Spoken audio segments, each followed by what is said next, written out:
Je te remercie d'avoir accepté de participer à cette entrevue. Avec plaisir.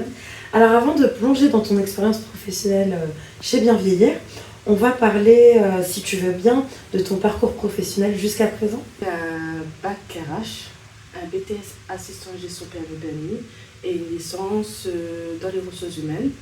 Et au niveau de mon parcours professionnel, j'ai fait plusieurs métiers, donc, mais principalement en tant que gestionnaire des ressources humaines.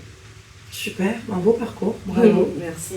Donc tu as intégré le groupement via la formation titre professionnel de responsable coordinateur des services d'aide à domicile.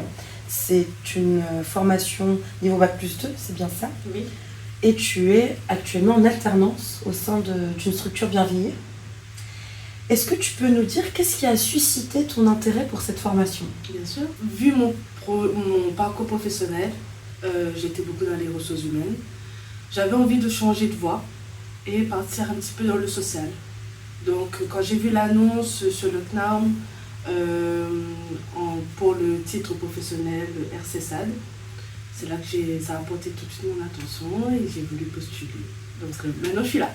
Très bien. Professionnel RCSAD, Oui. pour que ce soit un peu plus court, c'est pour quel poste? Pour occuper quel poste plus tard? Pour occuper le poste de responsable de secteur dans les services aide à domicile. Donc Rachel, est-ce que tu peux nous dire concrètement en quoi consiste ton rôle de responsable de secteur en alternance au sein du groupement? Les missions de responsable de secteur sont recruter des intervenantes, prospecter et rapporter des nouveaux bénéficiaires, faire des évaluations à domicile via le logiciel d'évaluation qui est OBI et superviser le terrain, Le travail des équipes. Au quotidien. Très bien. Et est-ce qu'il y a des aspects spécifiques qui ont marqué ta formation? Oui, en fait, ce qui m'a marqué dans ma formation, c'est qu'on ne voit pas que l'administratif. C'est vraiment la polyvalence des cours, car on voit aussi l'aspect technique du métier d'auxiliaire de vie également. Eh bien, c'est très bien, ça a l'air d'être très varié comme poste. Exactement. Super. Donc avec le rythme de travail en tant que responsable de secteur et les engagements que tu as au niveau de la formation, comment tu parviens à gérer ton temps de travail, ton temps de formation? Est-ce que ça peut être difficile à certains moments? En tant qu'alternant, c'est vrai que c'est difficile. En fait, le fait qu'il y a une semaine on est en formation, 3 semaines à l'agence. Mais en fait, le rythme que moi j'ai pris, c'est que je prends autant de temps en formation, tout comme en agence. C'est-à-dire je peux en fait allier en fait théorie et pratique. Très bien. Voilà. Donc tu arrives à trouver un certain équilibre. Exactement. Et c'est pas trop fatigant? C'est difficile le fait d'avoir une semaine en formation et 3 semaines en agence. Mais le fait que ça se passe très bien en agence, j'arrive en fait à lier la formation, tout ce que j'apprends en formation, donc la théorie, et la mettre aussi en pratique. C'est comme ça que j'ai pu trouver mon équilibre.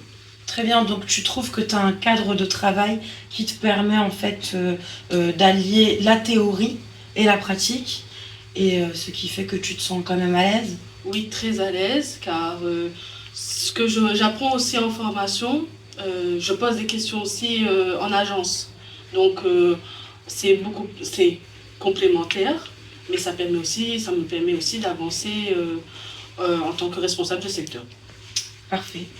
Est-ce que concrètement tu es heureuse dans tes missions? Je suis très heureuse dans mes missions. Et qu'est-ce qui contribue au fait que tu sois aussi épanouie dans ton poste? C'est vraiment le travail en équipe.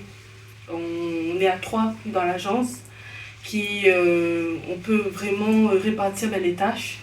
Et je ne me sens pas forcément inutile à l'agence aussi. Et aussi les intervenantes que je rencontre, les bénéficiaires qu'on aide au quotidien, qui fait que ça contribue à ma réussite sur mon poste. Et comment tu as géré la transition entre l'île de la Réunion et ton lieu de formation qui se trouve en Île-de-France chez Bien Vieillir? La transition s'est faite de manière très naturelle. Au niveau de mon adaptation en Île-de-France, ça s'est très très bien passé. Super. Voilà. Et le fait d'avoir quitté l'île, c'était vraiment mon souhait. D'accord. Donc c'est pour ça que ça s'est fait de manière très naturelle. Et voilà. Donc pour les personnes qui souhaiteraient quitter l'île, il faudrait d'abord être sûr du choix. Exactement, il faut que ce soit un choix vraiment très réfléchi, que leur projet professionnel soit vraiment sûr de partir, parce que souvent, quand on arrive dans un nouveau lieu, on va dire waouh, c'est beau, c'est magnifique. Est-ce que tu as rencontré des défis spécifiques et comment tu as pu les surmonter? C'était l'hiver. Vraiment, c'était l'hiver. Et comment j'ai pu les surmonter? Ben, franchement, j'ai acheté une doudoune, une écharpe. Vraiment. Donc l'hiver en métropole n'est pas du tout le même qu'à La Réunion. Pas du tout. D'accord. Ce que tu conseillerais, c'est de bien se préparer en amont. Exactement. Acheter les tenues nécessaires. Voilà, surtout acheter une doudoune. Hein. Ta famille est à La Réunion. Oui. Comment gères-tu cette séparation? C'est que la séparation, elle est très difficile. Mais j'ai très quotidiennement ma famille au téléphone, ce qui permet en fait de resserrer les liens encore plus. Et en fait, je me dis que si aujourd'hui je suis là, c'est grâce à eux. Et c'est une fierté et une rage en fait de se dire qu'il faut que je réussisse en métropole.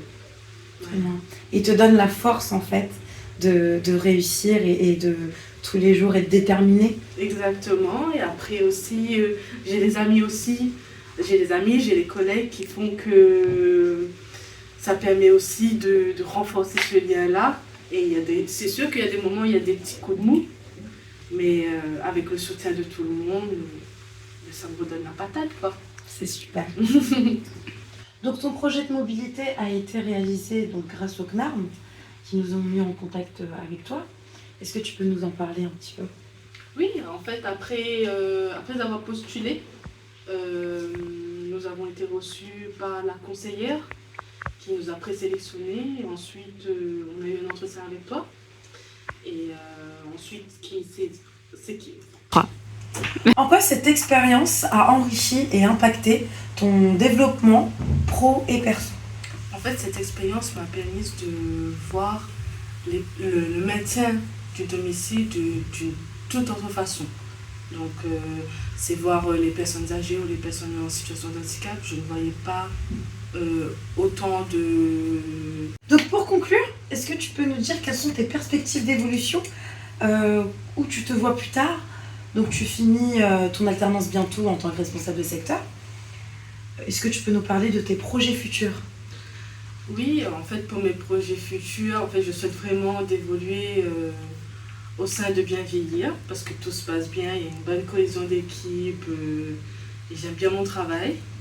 Et s'il y a des opportunités, je vais les saisir. Cette entrevue touche à sa fin. Je te remercie infiniment, Rachel, d'avoir répondu présente et d'avoir partagé ton expérience pour donner, on va dire, une visu aux personnes qui souhaiteraient rejoindre le groupement via le CNARM. Merci encore. Merci Nesrine de m'avoir invitée, de pouvoir partager mon expérience, mes perspectives et mon parcours avec vous. C'était un plaisir. Merci beaucoup. Merci à toi. Merci Nesrine.